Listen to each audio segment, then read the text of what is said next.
नरेंद्र मोदी का पेट इतना बड़ा समुद्र है कि उनकी पार्टी में जो चला जाएगा वो भ्रष्टाचारी नहीं कहलाएगा, चाहे जितना बड़ा भ्रष्टाचार किया हो।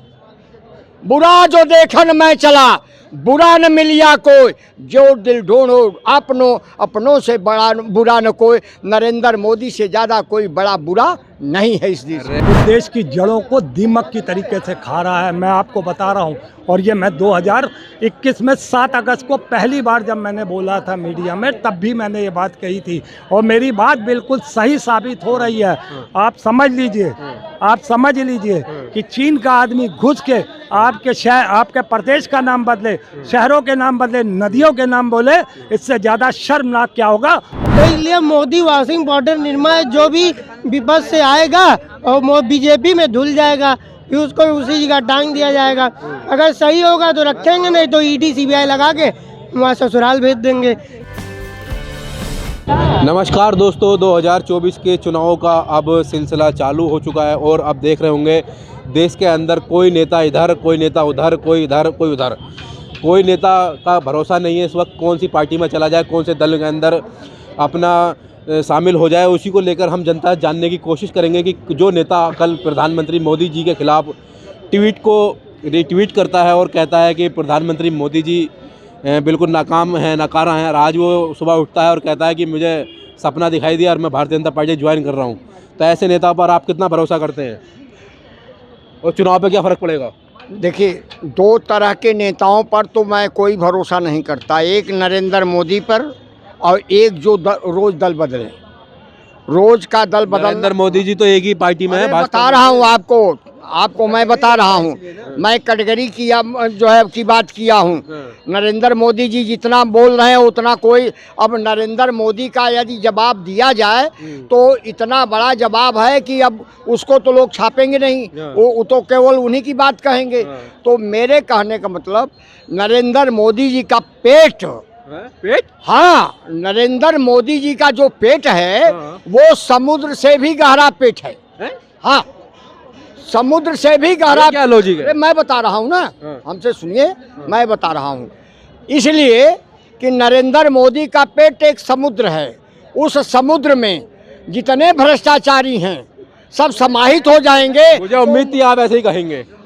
मैं उम्मीद नहीं, मैं सच्चाई कह रहा हूँ। नरेंद्र मोदी का पेट इतना बड़ा समुद्र है कि उनकी पार्टी में जो चला जाएगा वो भ्रष्टाचारी नहीं कहलाएगा, चाहे जितना बड़ा भ्रष्टाचार किया हो। बुरा जो देखन मैं चला, बुरा न मिलिया कोई, जो दिल ढूंढो अपनों से बड़ा बुरा न कोई। नरेंद्र मोदी से ज़्यादा कोई बड़ा बुरा नहीं है इस देश में। जनता उनके साथ नहीं है, उनके साथ असली चीज़ जो है वो जब वोट जनता देने जाएगी ना, तब मालूम होगा कि इस बार ऐसी मशीनों पर क्यों किया जा रहा है। अच्छा। हाँ, मशीनों में गड़बड़ी है। फिर आप वही कह, मैं मशीनों की गड़बड़ी की बात नहीं कर रहा हूँ, मैं ये नहीं कह रहा हूँ। मेरा सीधे कहना है कि नरेंद्र मोदी जी की जो है वोटिंग मशीन है वो प्राइवेट है, वो प्राइवेट है। उस प्राइवेट को हर जगह लगाएंगे और जनता आग लगाएगी, मशीनिया में आग लगा देगी। मशीन में आग लगा? हाँ, जनता मशीन में आग लगाएगी। ये धुआंधार पहले बिहार से शुरू होगा और पूरे भारत में जाएगा। काहे घबरा रहे हैं इस बात है? हाँ, 2024 के चुनाव से पहले देश के अंदर बड़े बड़े डेवलपमेंट देखने को मिल रहे हैं। कोई नेता आज इधर होता है, कोई उधर होता है, कभी भाजपा में, कभी कांग्रेस में। तो क्या लग रहा है, इससे जनता के बीच में कोई फ़र्क पड़ेगा या 2024 के चुनाव के नतीजे क्या होने जा रहे हैं इस बार? बहुत बड़ा डेवलपमेंट हुआ, आपको पता ही नहीं। अरुणाचल प्रदेश में चीन ने इतना बड़ा डेवलपमेंट कर दिया, आपको पता ही नहीं। हमारे उत्तर प्रदेश के मुख्यमंत्री से ही तो उन्होंने दिमाग पाया है। जैसे ये शहरों के नाम और जिलों के नाम बदल रहे हैं, है ना, वैसे ही उसने देखिए और दुस्साहस देखिए। अरे मोदी जी लाल आंख दिखा देंगे उन्हें। अरे मेरी सुन तो लो, पहले पूरी बात तो सुन लो। लाल आंखें तो बाद में दिखाना। ताज्जुब की बात तो ये है, लोग अपने देश में शहर और जिले का नाम बदल सकते, वो तो समझ में आ रहा है। एक चीन का आदमी आपके देश में अरुणाचल प्रदेश का नदियों का नाम, जगहों का नाम बदल रहा है, इतना दुस्साहस कर रहा है। अब आप कह रहे थे ना लाख है, ना लाल है, ना पीली है, ना काली। हाँ, काली आंखें जरूर हैं उसकी और काली नीयत भी है नरेंद्र मोदी की। वो कुछ नहीं कर पाएगा। मैं आपके चैनल पर कह दूं, मैं बार बार कह रहा हूं, वो देश की जड़ों को दीमक की तरीके से खा रहा है। मैं आपको बता रहा हूं। और ये मैं 2021 में 7 अगस्त को पहली बार जब मैंने बोला था मीडिया में, तब भी मैंने ये बात कही थी और मेरी बात बिल्कुल सही साबित हो रही है। आप समझ लीजिए, आप समझ लीजिए कि चीन का आदमी घुस के आपके शहर, आपके प्रदेश का नाम बदले, शहरों के नाम बदले, नदियों के नाम बोले, इससे ज़्यादा शर्मनाक क्या होगा। और उसके बाद आप कहते हो ना कोई घुसा है ना कोई घुसा था। तो फिर कैसा घुसा नहीं था और कैसे नहीं था, वो नाम बदल रहा मगर घुसा नहीं था। तो इसमें तो मोदी क्या हो गया, लाल आंखें दिखा देंगे मोदी जी फिर दोबारा से वापसी? मैंने कहा था लाल आंखें है ही नहीं ना उसके पास, लाल आंखें ना नीली ना पीली। तुम्हारे कहने से क्या होता है, तुम ठेकेदार हो मोदी जी के। मोदी जी जब दिखाएंगे तो दिखा देंगे अपनी आंखें। तो अभी तक तो 10 साल हो गए तो नहीं दिखाया। अब जब दिखाएंगे ना तब कैसे दिखा पाएंगे। 2024 में तो जा रहे हैं। हमको आंखें दिखानी आती है, कांग्रेस गठबंधन को आंखें दिखानी आती है। हम सत्ता में आएंगे तो हम चीन को भी आंखें दिखाएंगे। हम बेवजह पाकिस्तान पर वो झूठी बातें नहीं थोपेंगे कि हम सर्जिकल स्ट्राइक कर रहे हैं या बांग्लादेश पर अटैक कर रहे हैं। हम जो हकीकत है वो करके दिखाएंगे, इनकी तरीके से नहीं कि नौटंकीबाजियाँ करें। नौटंकीबाजी कर रहे हैं, नौटंकीबाजी। बाकी कोई और सवाल हो तो क्या लग रहा है 2024 में जो नेता इधर से उधर जा रहे हैं और कुछ नेता भाजपा के सांसद मौजूदा कांग्रेस पार्टी में आ गए हैं। आज कांग्रेस के बड़े नेता बॉक्सर जो हैं विजेंद्र सिंह, जिनका आपने नाम सुना होगा, वो भाजपा में शामिल हो गए। सुन लीजिए, रात में मोदी जी के खिलाफ ट्वीट किया आपकी तरह। सुन लीजिए, ये समान प्रक्रिया, समान प्रक्रिया। ऐसा नहीं है कि ऐसा तो ना हो आप भी रात में सोए और सुबह को उठाए कि मेरी अंतरात्मा जाग गई, मैं भाजपा में शामिल हो रहा हूँ। मैं अपनी बात क्या करूंगा, मैं उस पर जाना चाह रहा हूँ। जो है ये एक सामान्य प्रक्रिया है, हर पार्टी में टूट के आते हैं। इसका ये मतलब नहीं कि भाजपा के लोग टूट के कहीं और नहीं गए। तो ये सामान्य प्रक्रिया है। कभी कोई लालच में आ जाता है, कभी कोई निराशा की वजह से आ जाता है, वो अलग चीज़ है।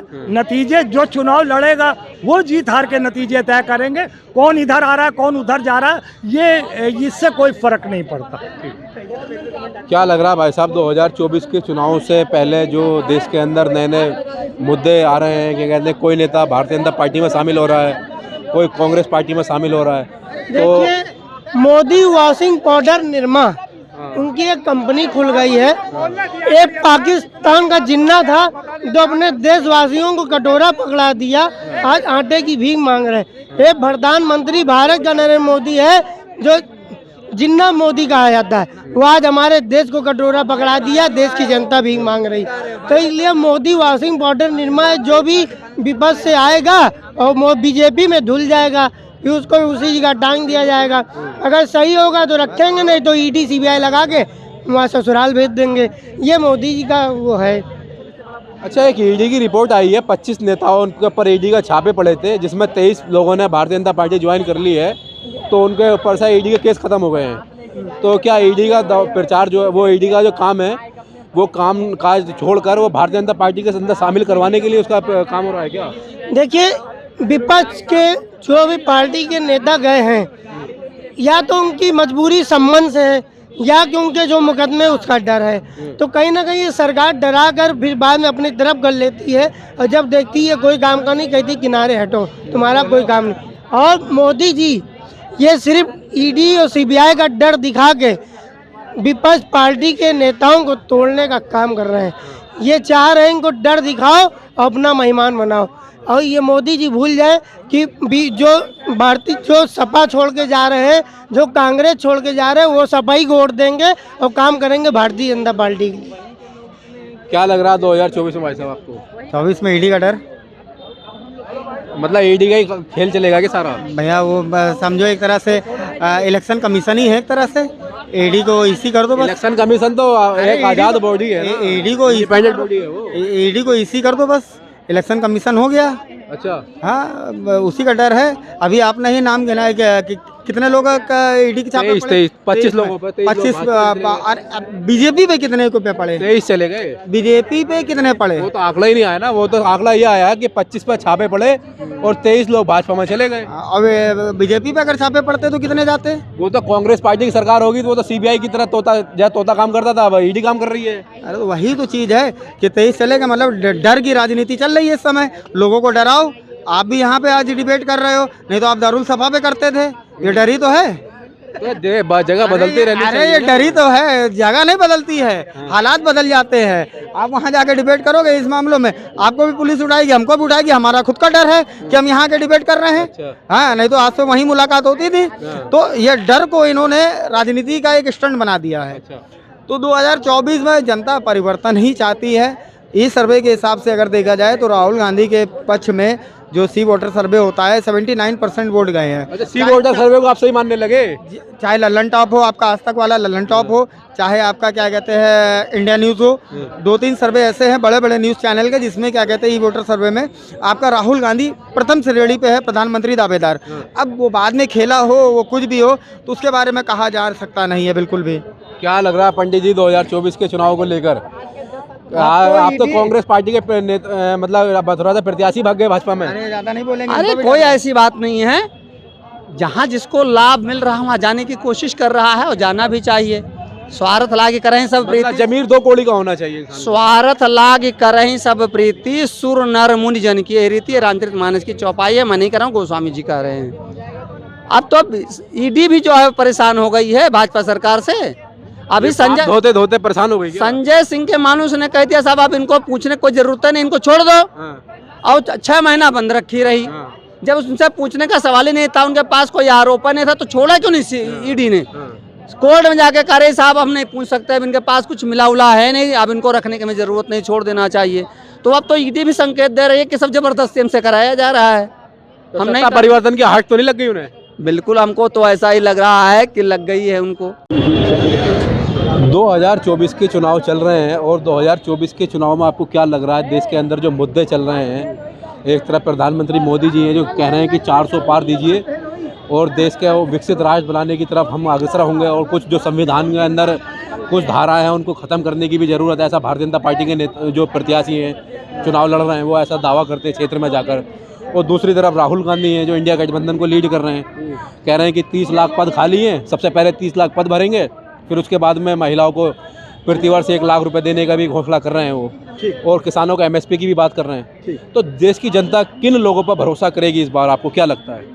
भाई मेरा ये कहना है कि आप जब इतने सक्षम हैं वर्तमान सरकार को उखाड़ फेंकने में, ये तो जनता फेंकेगी ना, नेता तो अब बात करेगा जनता के बीच में जाकर। तो मैं नेता की बात अभी कर रहा हूँ, जिन्होंने कहा है मैं उनकी बात कर रहा हूँ। जब आप इतने सक्षम हैं कि वर्तमान सरकार को हम उखाड़ के फेंक सकते हैं जड़ से, है ना, तो आपको किसी गठबंधन की जरूरत ही नहीं। आप सक्षम है ना। अगर मैं मान लीजिए सक्षम हूँ अकेला यहाँ कि मैं इसे रेलिंग को गिरा सकता हूँ, ठीक है, तो मैं जाऊँगा इस रेलिंग को धक्का दूंगा, गिरा दूंगा। लेकिन अरे जब 2 लोग होंगे तो और जल्दी उखड़ेगी। नहीं, इसका मतलब कि आपको बुलाना, अगर मैंने आपको बुला करके साथ में हाथ लगा के रेलिंग को धक्का दिया तो इसका मतलब कि मुझे ये मालूम है कि मेरा आत्मबल कमजोर है, मुझसे ये अकेली रेलिंग नहीं गिलेगी, तभी मैं आपको बुला रहा हूँ, समझे? तो कहने का मतलब कि जब आपको लगता है कि मैं सक्षम हूँ इतना, या तो फिर आप 2 में से एक चीज रखिए। देश के अंदर दो वो हैं, 2 गठबंधन है ना, एक एनडीए हो गया, एक इंडिया गठबंधन बन गया है।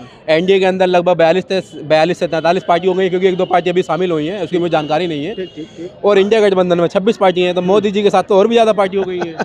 देखिए यहाँ तो पर जब मोदी जी के साथ में 42 लोग हैं तो 42 लोगों को एक आदमी थोड़ी ना उखाड़ फेंकेगा। अरे महाराज, यहाँ पर गिनती के रेशियो की बात नहीं हो रही है कि मेरे पास 42 है, उनके पास 26 है। यहाँ पर केवल आत्मबल की बात हो रही है। हाँ, तो आत्मबल ही है ना वो 42 लोग भी। मैं क्या कह रहा हूँ, यहाँ पर जब आत्मबल की बात हो रही तो आपका तो आत्मबल बहुत पुराना है। जो वर्तमान टाइम में है वर्तमान टाइम में जो लोग कह रहे हैं उखाड़ फेंकने वाली बात, उनके आत्मबल की बात कर रहा हूँ कि इनका आत्मबल तो मोदी जी से पहले का आत्मबल है, तो इनके आत्मबल में तो कहीं से कमी भी नहीं आनी चाहिए, है ना। मतलब पहले का मतलब कैसे? पहले का मतलब कि कांग्रेस की बात कह रहा हूँ कि जो कह रहे हैं तो ये तो बहुत पुराने हैं। ऐसे तो भारतीय जनता पार्टी भी बहुत पुरानी है ना। पुरानी है, लेकिन कांग्रेस का जिस समय वर्चस्व था, इनका वर्चस्व वो नहीं था ना। उस लहजे से आप देखिए तो बहुत तो पुरानी देश की जनता के ऊपर है ना, कोई किसी को ऊपर उठा सकती है। जैसे अरविंद केजरीवाल है, दिल्ली के अंदर 2013 में कुछ भी नहीं था, बिल्कुल आप अब सही कह रहे 2 बार बिल्कुल बहुमत की हाँ, सरकार बनाई, देश- बहुमत नहीं बम्पर बहुमत नहीं, की। आपकी बात बिल्कुल सहमत है कि देश की जनता के ऊपर है, बिल्कुल हाँ। आप सही कह रहे हैं। अब देश की जनता, इससे पहले भी तो ये लोग कह रहे थे कि देश की जनता बिल्कुल असंतोष से फैली हुई है, देश की जनता बिल्कुल भयमुक्त है, भयमुक्त वातावरण होना चाहिए, बिल्कुल एकदम देश की जनता बिल्कुल इतने मतलब असम्मानित अपने आप को महसूस कर रही कि पता नहीं मैंने किस सरकार को बना दिया। जनता ने उसके बाद अपना रिजल्ट दिखा दिया, जनता ने अपना रिजल्ट दिखाया ना, वो रिजल्ट किसी और को तो था नहीं, जनता का ही था, जनता ने दिखाया अपना रिजल्ट, ईवीएम का था। जनता ने अपना रिजल्ट दिखाया है ना, ठीक है ना। ये कह रहे हैं भाई साहब ईवीएम का तो- अरे अब फिर वही बात। अच्छा ये बताइए, जहाँ ईवीएम जहाँ गलत हो गई है ना, चंडीगढ़ का ठीक चुनाव है ना, चंडीगढ़ के चुनाव में थोड़े बहुत तो धांधलीबाजी चलती है ना देश में। ये सब विषय कोई महत्वपूर्ण विषय नहीं है, समझ रहे हैं, महत्वपूर्ण विषय है। समझ रहे हैं? चुनाव ये- महत्वपूर्ण विषय नहीं है, लोकतंत्र ये- का हत्या नहीं हो रहा सुनिए, है। ये बहुत दिन से ईवीएम चल रहा है ना, लेकिन ईवीएम की समस्या आज तक कोई हल नहीं कर पाया। ईवीएम की समस्या को आज तक हल नहीं कर पाया। सुप्रीम अपना चीफ जस्टिस ऑफ इंडिया ने ईवीएम को लेकर एक चुनाव आयोग को नोटिस जारी किया है कि वीवीपैट मशीन जो है उनसे पर्चियों का मिलान होना चाहिए और जो मशीन के अंदर वोट पड़ते हैं उसका भी मिलान होना चाहिए। ठीक। तो सहमत है आप इससे? हाँ बिल्कुल सहमत है, अच्छी चीज़ है भाई। ये तो हमारे यहाँ की जो है मतलब सर्वोच्च न्याय व्यवस्था ने आदेश किया है ना, उससे ऊपर तो कुछ नहीं है। हमारे यहाँ की जो पारदर्शिता होनी चाहिए चुनाव में। हमने क्या कहा, यहाँ ये निर्णय हमारे यहाँ की सर्वोच्च न्यायालय ने दिया है।